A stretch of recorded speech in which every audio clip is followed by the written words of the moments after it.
Hello मित्रों, હું છું કિમજી કંડોલિયા. તમારું અમારી ચેનલ પર સ્વાગત છે. મિત્રો, આપણે બોર્ડ ઉપર જોઈ રહ્યા છીએ એવી રીતે પીજીવીસીનું 2014નું પેપર આપણે સોલ્વ કરાવવાના છે. તેમાં બે પાર્ટમાં આપણે એક્સપ્લેન કરશું. પાર્ટ 1 હશે તો થિયરિકલ લેવલનો, સેલા લેવલનો હશે, તેમાં 1 થી 25 પ્રશ્નો હશે, અને પાર્ટ 2 હશે તેમાં 25 થી 50 પ્રશ્નો હશે. તે થોડા સમજૂતીવાળા અને અઘરા લેવલના હશે. અને મિત્રો, આપણે આ પીજીવીસીનું 2014નું છેલ્લું પેપર સોલ્વ કરાવીએ છીએ. આની પહેલાં આપણે પીજીવીસીના 6 પેપર ટોટલ સોલ્વ કરાવીને યુટ્યુબ પર અપલોડ કરેલા છે. અને જેટકોના પેપર આપણે બે પેપર 2024 અને 2023 એવી રીતે બે પેપર સોલ્વ કરાવેલા છે. ટોટલ આપણે અત્યાર સુધીમાં 8 પેપર અપલોડ કરેલા છે. અને આ 2014ના પેપરથી આપણે ટોટલ 9 પેપર અપલોડ કરેલા છે. અપલોડ થઈ જશે. અને મિત્રો, તમે ઇલેક્ટ્રિકલ આસિસ્ટન્ટની તૈયારી કરતા હોય તો આવનારા 18 તારીખે પીજીવીસીની પરીક્ષા આવેલી છે. તો તેના માટે આપણે એક વોટ્સઅપ ગ્રુપ પણ બનાવેલું છે, અને વોટ્સઅપ ગ્રુપની લિંક તમને ડિસ્ક્રિપ્શનમાં નાખી દેશું.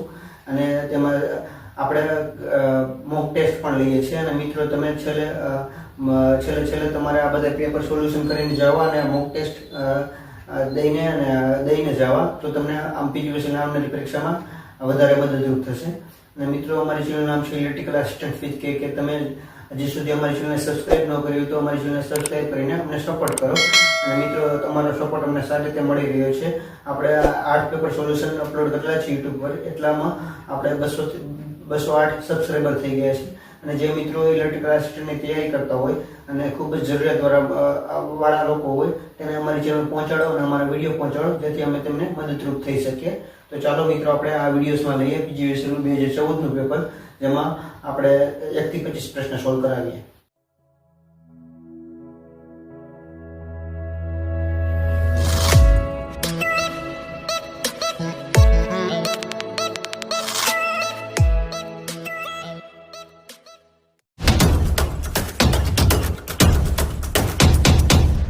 મિત્રો, પહેલા નંબરનો પ્રશ્ન તમારે ડિસ્પ્લે ઉપર આવી ગયો હશે. તેમાં એવું કહેવામાં છે AAC વાયરનું પૂરું નામ શું છે? પહેલો ઓપ્શન છે all aluminium arrear bunch conductor, બીજો ઓપ્શન છે ઓલ એલ્યુમિનિયમ એલોય કંડક્ટર, ત્રીજો ઓપ્શન છે ઓલ એલ્યુમિનિયમ આયરન કંડક્ટર, અને ચોથો ઓપ્શન છે ઓલ આયરન એલ્યુમિનિયમ કંડક્ટર. મિત્રો, આપણે ફૂલ ફોર્મ પૂછવામાં આવેલું છે. પૂરું નામ મેં આપેલું છે AAC નું પૂરું નામ શું છે? તો મિત્રો, AAC નું પૂરું નામ થાય છે ઓલ એલ્યુમિનિયમ એલોય કંડક્ટર.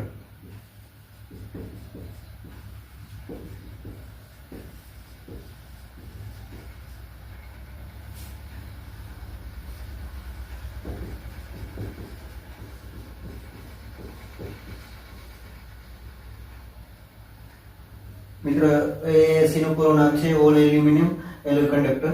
તો ચાલો મિત્રો, આપણે લઈએ બીજા નંબરનો પ્રશ્ન.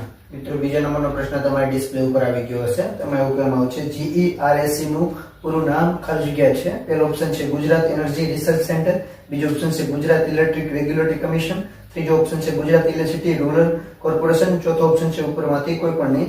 GERAC નું ફૂલ ફોર્મ પૂછેલું છે. મિત્રો, આ જીકેનો પ્રશ્ન છે.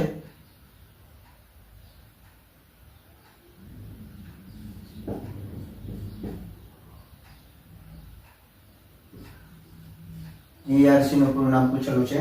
તો એમાં એવું થાય છે ગુજરાત ઇલેક્ટ્રિક રેગ્યુલેટરી કમિશન થાય છે.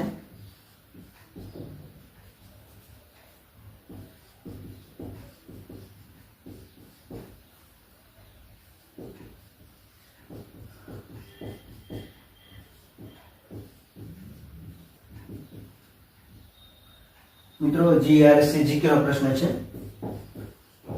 જીકેનો પ્રશ્ન છે. તેમાં પૂછેલું છે GERAC નું ફૂલ ફોર્મ થાય છે ગુજરાત ઇલેક્ટ્રિક રેગ્યુલેટિંગ કમિશન થાય છે. તો ચાલો મિત્રો, આપણે લઈએ ત્રીજા નંબરનો પ્રશ્ન. મિત્રો, ત્રીજા નંબરનો પ્રશ્ન તમારા ડિસ્પ્લે ઉપર આવી ગયો હશે. તેમાં એવું કહે છે ફ્લક્સનો SI એકમ છે ખાલી જગ્યા છે. પહેલો ઓપ્શન છે મેક્સવેલ, બીજો ઓપ્શન છે ગ્રોસ, ત્રીજો ઓપ્શન છે વેબર, અને ચોથો ઓપ્શન છે ટેસ્લા. મિત્રો, ફ્લક્સનો એકમ પૂછવામાં આવે છે. ફ્લક્સ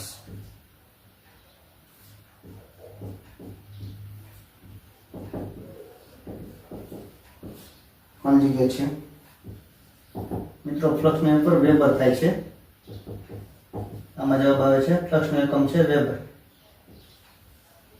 ફ્લક્સનો એકમ વેબર છે. તો ચાલો મિત્રો, આપણે લઈએ ચોથા નંબરનો પ્રશ્ન.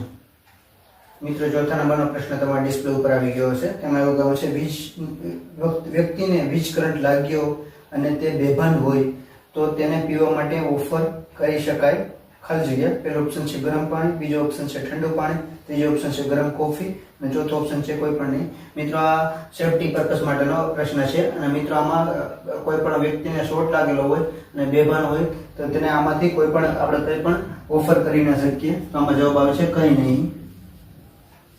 ચોથો જવાબ આવે છે કંઈ નહીં, કોઈ પણ જાતની વસ્તુ આપણે ઓફર ન કરી શકીએ. તો ચાલો મિત્રો આપણે લઈએ પાંચમો પ્રશ્ન.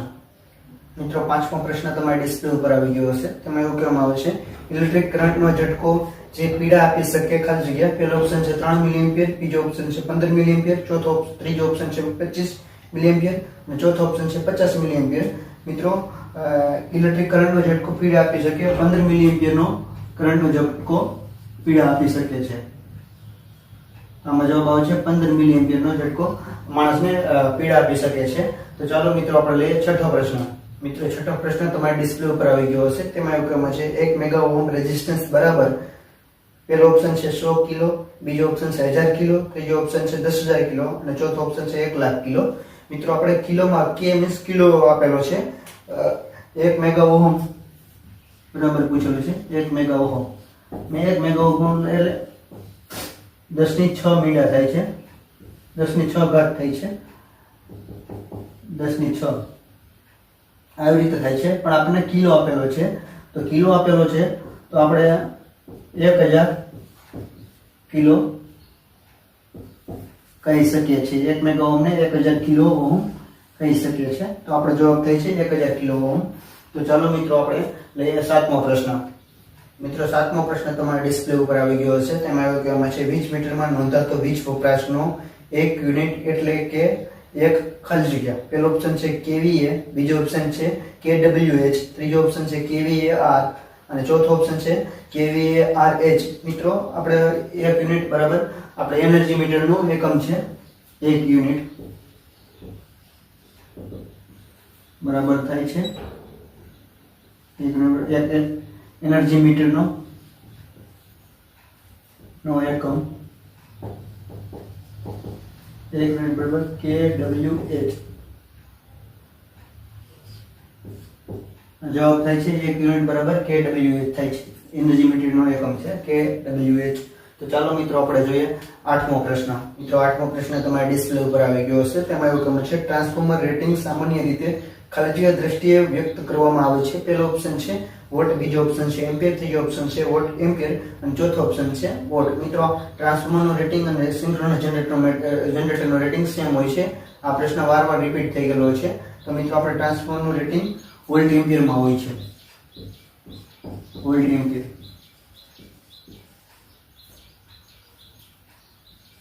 અને મિત્રો આપણે કેવીએ પૂછે તો કેવીએમાં પણ આવે છે. મિત્રો ટ્રાન્સફોર્મરનું રેટિંગ હોય છે વોલ્ટ એમ્પિયરમાં રેટિંગ હોય છે ટ્રાન્સફોર્મરનું. તો ચાલો મિત્રો આપણે લઈએ નવમો પ્રશ્ન. મિત્રો નવમો પ્રશ્ન તમારા ડિસ્પ્લે ઉપર આવી ગયો હશે. તેમાં એવું કહ્યું છે 1 HP બરાબર ખાલી જગ્યા વોટ. પહેલો ઓપ્શન છે 746 વોટ, બીજો ઓપ્શન છે 846 વોટ, ત્રીજો ઓપ્શન છે 900 વોટ, ચોથો ઓપ્શન છે 1000 વોટ. મિત્રો 1 HP બરાબર 746 વોટ થાય છે. 1 HP બરાબર 746 વોટ થાય છે. 1 HP બરાબર 746 વોટ થાય છે.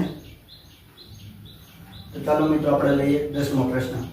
મિત્રો 10મો પ્રશ્ન તમારા ડિસ્પ્લે ઉપર આવી ગયો હશે. તેમાં એવું કહેવાનું છે જો ચોક કોઇલ ખાલી હશે તો ટ્યુબ લેમ્પ બળી જશે. પહેલો ઓપ્શન છે ઓપન સર્કિટ, બીજો ઓપ્શન છે શોર્ટ સર્કિટ, ત્રીજો ઓપ્શન છે ગ્રાઉન્ડ, ચોથો ઓપ્શન છે ન્યુટ્રલ લાઇન સાથે જોડાયેલ. મિત્રો ચોક કોઇલ શોર્ટ સર્કિટ હશે તો લેમ્પ બળી જશે.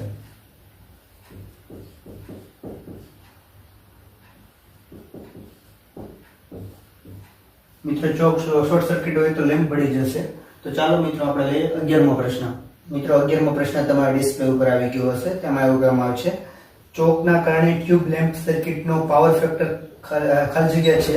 પહેલો ઓપ્શન છે યુનિટી, બીજો ઓપ્શન છે લીડિંગ, ત્રીજો ઓપ્શન છે લેગિંગ અને ચોથો ઓપ્શન છે 0. મિત્રો ચોક છે તે ઇન્ડક્ટરનું એપ્લિકેશન છે, ઉપયોગિતા છે. અને મિત્રો તો ઇન્ડક્ટર અને ચોક બે સરખા થયા તો ઇન્ડક્ટરનો હંમેશા પાવર ફેક્ટર હોય છે લેગિંગ, તો ચોકનો પણ પાવર ફેક્ટર હંમેશા લેગિંગ હોય છે. તો આપણામાં જવાબ આવે છે લેગિંગ પાવર ફેક્ટર હોય છે. તો ચાલો મિત્રો આપણે જોઈએ 12મો પ્રશ્ન. મિત્રો 12મો પ્રશ્ન તમારા ડિસ્પ્લે ઉપર આવી ગયો હશે. તેમાં એવું કહેવામાં આવે છે સામાન્ય ડિસ્ટ્રીબ્યુશન ટ્રાન્સફોર્મરનો પ્રકાર ખાલી જગ્યા છે. પહેલો ઓપ્શન છે સ્ટેપ ડાઉન ટ્રાન્સફોર્મર, બીજો ઓપ્શન છે સ્ટેપ અપ ટ્રાન્સફોર્મર, ત્રીજો ઓપ્શન છે ઓટો ટ્રાન્સફોર્મર, ચોથો ઓપ્શન છે આઇસોલેટેડ ટ્રાન્સફોર્મર. મિત્રો સામાન્ય રીતે ડિસ્ટ્રીબ્યુશન ટ્રાન્સફોર્મર સ્ટેપ ડાઉન હોય છે કારણ કે તેમાં વોલ્ટેજને ઓછા કરવામાં આવે છે. 11 માંથી 240 વોલ્ટેજ કરવામાં આવે છે. તો મિત્રો 11 kV માંથી 240 વોલ્ટેજ. તો ડિસ્ટ્રીબ્યુશન ટ્રાન્સફોર્મર હંમેશા સ્ટેપ ડાઉન હોય છે.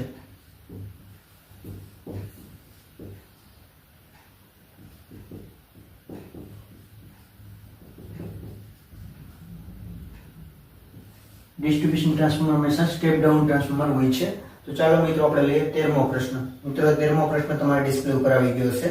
આ 13મો પ્રશ્ન છે એલસીબી ખાસ કરીને ખાલી જગ્યા સ્થિતિમાં સપ્લાયને દૂર કરવા વપરાય છે. પહેલો ઓપ્શન છે શોર્ટ સર્કિટ, બીજો ઓપ્શન છે ગ્રાઉન્ડ ફોલ્ટ, ત્રીજો ઓપ્શન છે ઓપન સર્કિટ, ત્રીજો ઓપ્શન છે ઓવરલોડ. મિત્રો આ એલસીબી નો પ્રશ્ન વારંવાર પૂછાય છે. આપણા પ્રશ્ન જેટકોમાં પીજીવીસીએલમાં બધી એક્ઝામમાં એલસીબી નો અને એમસીબી નો પ્રશ્ન પૂછાય છે. તો મિત્રો એલસીબી ગ્રાઉન્ડ ફોલ્ટ ની સ્થિતિમાં સપ્લાયને દૂર કરે છે. ગ્રાઉન્ડ ફોલ્ટ માટે વપરાય છે. Ground fault.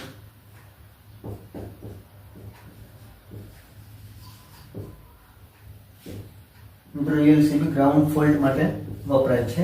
ગ્રાઉન્ડ ફોલ્ટ માટે સપ્લાયથી દૂર કરે છે. તો ચાલો મિત્રો આપણે જોઈએ 14મો પ્રશ્ન.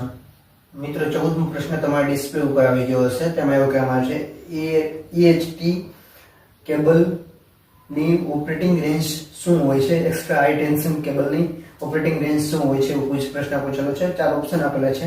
66 kV, બીજો ઓપ્શન છે 1 kV સુધી, ત્રીજો ઓપ્શન છે 132 kV, ચોથો ઓપ્શન છે 11 kV. મિત્રો એક્સ્ટ્રા હાઈ ટેન્શન કેબલની રેન્જ હોય છે 66 kV.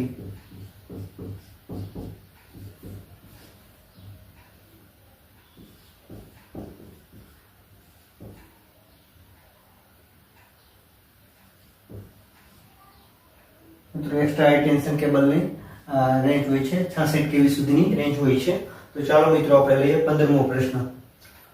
મિત્રો 15મો પ્રશ્ન તમારી ડિસ્પ્લે ઉપર આવી ગયો હશે. તેમાં એવું કહેવામાં છે પીજીવીસીએલની નિગમિત કચેરી એક ખાલી જગ્યા આવેલ છે. પહેલો ઓપ્શન છે ગાંધીનગર, બીજો ઓપ્શન છે વડોદરા, ત્રીજો ઓપ્શન છે અમદાવાદ, ચોથો ઓપ્શન છે રાજકોટ. મિત્રો પીજીવીસીએલની મેન હેડ ઓફિસ ક્યાં આવેલી છે એવો પ્રશ્ન પૂછેલો છે. જીકે નો પ્રશ્ન છે. મિત્રો પીજીવીસીએલની ઓફિસ રાજકોટ આવેલી છે.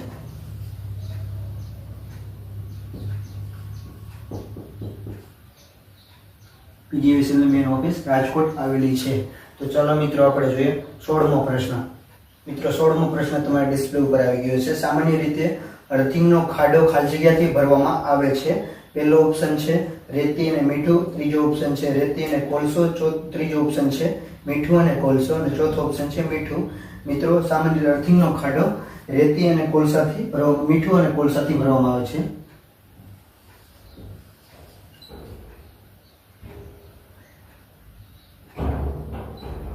અર્થિંગનો ખાડો મીઠું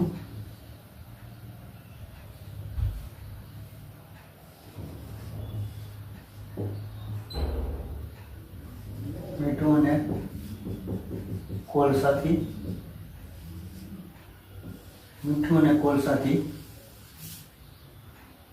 ભરાય છે, ભરવામાં આવે છે. મિત્રો સામાન્ય રીતે અર્થિંગનો ખાડો મીઠું અને કોલસાથી ભરવામાં આવે છે. તો ચાલો મિત્રો આપણે લઈએ 17મો પ્રશ્ન.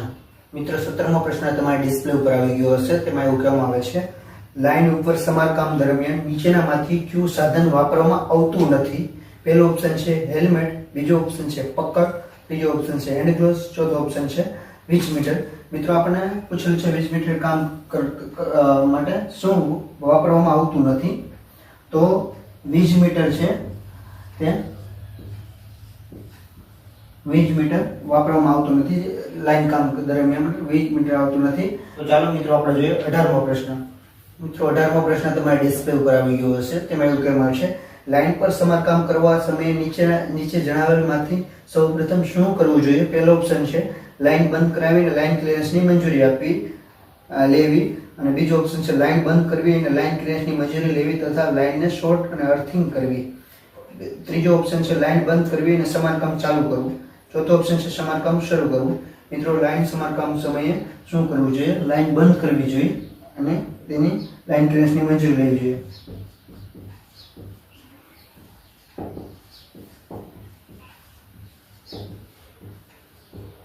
લાઇન બંધ કરવી જોઈએ અને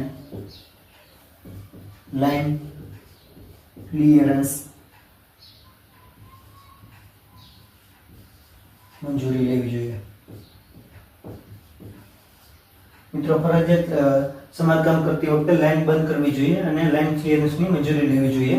તો ચાલો મિત્રો આપણે જોઈએ 19મો પ્રશ્ન.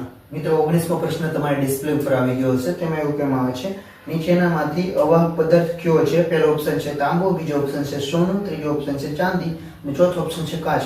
મિત્રો, આપણને અવાહક પૂછેલો છે. અવાહક એટલે તેમાંથી વિદ્યુત પ્રવાહ પસાર થઈ શકતો નથી, તો તેમાં આવે છે કાચ. અને મિત્રો, વાહક આપણને પૂછેલું છે અવાહક, પણ વાહક પૂછે તો તેમાંથી વિદ્યુત પ્રવાહ પસાર થઈ શકે છે, તેને વાહક કહેવામાં આવે છે. તેમાં આવે છે સોનું, ચાંદી અને તાંબુ. મિત્રો, આપણને વાહક પૂછે તો એમાંથી આ સોનું, ચાંદી અને તાંબુ આવેલી છે. અને મિત્રો, આપણે પ્રશ્નમાં પૂછેલ છે અવાહક શું છે? તો અવાહક મિત્રો આ ઓપ્શન પ્રમાણે આપણે કાચ આવે છે. તો ચાલો મિત્રો આપણે લઈએ 20મો પ્રશ્ન. મિત્રો, 20મો પ્રશ્ન તમારી ડિસ્પ્લે ઉપર આવી ગયો હશે. તેમાં એવું કહેવાય છે ઓહમનો નિયમ નીચેનામાંથી કયો છે? પહેલો ઓપ્શન છે I = V/R, બીજો ઓપ્શન છે I = VR, ત્રીજો ઓપ્શન છે I = R/V અને ચોથો ઓપ્શન છે I = 1/RV. મિત્રો, ઓહમનો નિયમ છે I = V/R. મિત્રો, ઓહમનો નિયમ છે I = V/R થાય છે. તે ઓહમનો નિયમ છે. ચાલો મિત્રો આપણે લઈએ 21મો પ્રશ્ન. મિત્રો, 21મો પ્રશ્ન તમારી ડિસ્પ્લે ઉપર આવી ગયો હશે. તેમાં એવું કહેવામાં છે ટ્રાન્સફરના બ્રીથરમાં સારી સિલિકા જેલનો કલર ગુલાબી હોય છે. આ વાક્ય પહેલું ઓપ્શન છે ખોટું છે, બીજો ઓપ્શન છે ખરું છે, ત્રીજો ઓપ્શન છે અસ્પષ્ટ છે, ચોથો ઓપ્શન છે કહી ન શકાય. પેલો મિત્રો, ટ્રાન્સફરના બ્રીથરમાં સિલિકાનો કલર ગુલાબી હોય.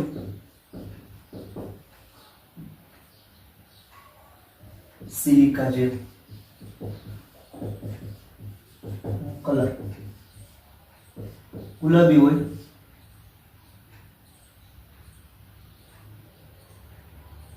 છે. આ વિધાન ખોટું છે. આ ખોટું છે. મિત્રો, જવાબ આવે છે સિલિકા જેલ ગુલાબી હોય તો આ વિધાન ખોટું છે. મિત્રો, બ્રીથરમાં સિલિકા જેલનો કલર બ્લુ હોય છે. બ્લુ હોય છે પૂછે તો સાચું આવે છે. મિત્રો, આપણે પ્રશ્ન પૂછેલું છે ગુલાબી. મિત્રો, એવી જ રીતે સિલિકા જેલનો કલર આપણે બ્લુ પૂછે તો સાચું હોય છે. અને મિત્રો, સિલિકા જેલ બ્લુ એ સારી ગુણવત્તાવાળી હોય છે. અને જ્યારે સિલિકા જેલ ખરાબ થઈ જાય ત્યારે તેનો કલર ગુલાબી થઈ જાય છે. તો આપણે આમાં પ્રશ્નમાં સારી સિલિકા જેલ નો કલર ગુલાબી હોય છે તે ખોટું છે. સારી સિલિકા જેલનો કલર હોય છે બ્લુ હોય છે. તો ચાલો મિત્રો આપણે લઈએ 22મો પ્રશ્ન. મિત્રો, 22મો પ્રશ્ન તમારી ડિસ્પ્લે ઉપર આવી ગયો હશે. તેમાં એવું કહેવામાં છે ડીસી પાવરની ફ્રીક્વન્સી ખાલી જગ્યા હોય છે. પહેલો ઓપ્શન છે 50 હર્ટ્ઝ, બીજો ઓપ્શન છે 60 હર્ટ્ઝ, ત્રીજો ઓપ્શન છે 0 હર્ટ્ઝ, ચોથો ઓપ્શન છે 100 હર્ટ્ઝ. મિત્રો, ડીસીમાં ફ્રીક્વન્સી હંમેશા 0 હોય છે.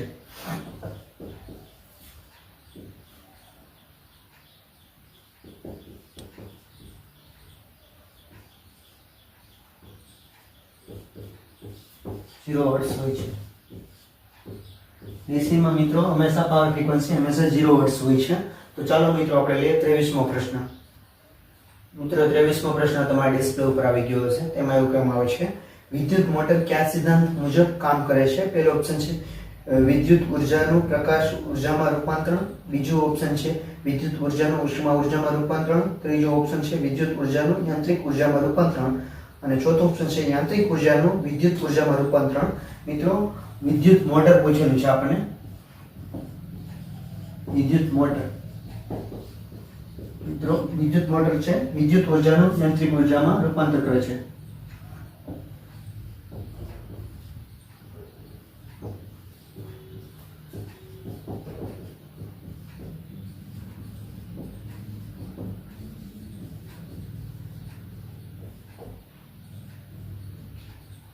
વિદ્યુત ઉર્જાનું યાંત્રિક ઉર્જામાં રૂપાંતર કરે છે. એવી જ રીતે મિત્રો આપણને વિદ્યુત જનરેટર પૂછે.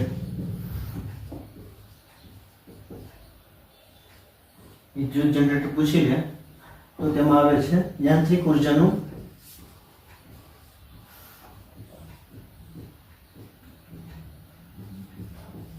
વિદ્યુત ઉર્જામાં રૂપાંતર.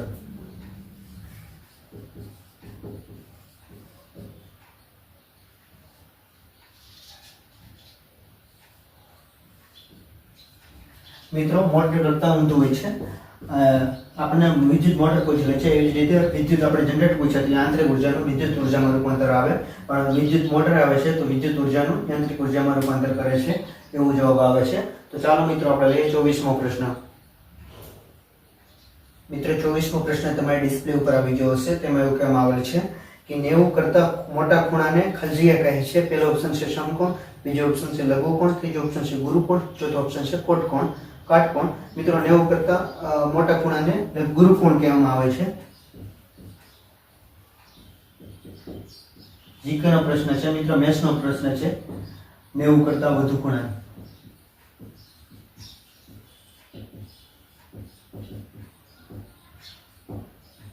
90 કરતા વધુ ખૂણાને ગુરુકોણ કહેવામાં આવે છે.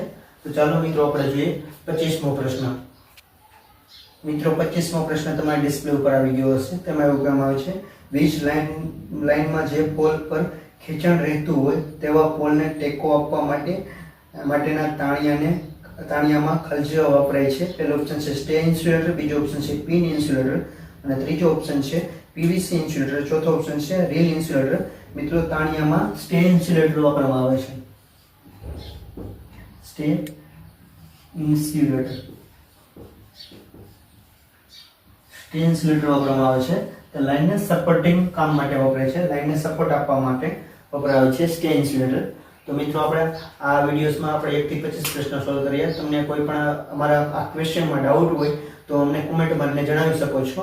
અને મિત્રો જે મિત્રો ઇલેક્ટ્રિકલની તૈયારી કરતા હોય અને તેને તૈયારી કરતા હોય તેને જૂના પેપર સોલ્યુશન જોતા હોય તો અમારા વિડીયો શેર કરજો, જેથી અમે તેને મદદરૂપ બની શકીએ. અને જે મિત્રો ઇલેક્ટ્રિકલ આસિસ્ટની તૈયારી કરતા હોય તેને અમારી ચેનલ પહોંચાડજો, જેથી અમે તેને મદદરૂપ થઈ શકીએ. અને મિત્રો અમારી ચેનલનું નામ છે ઇલેક્ટ્રિકલ આસિસ્ટન્ટ વિથ કેક.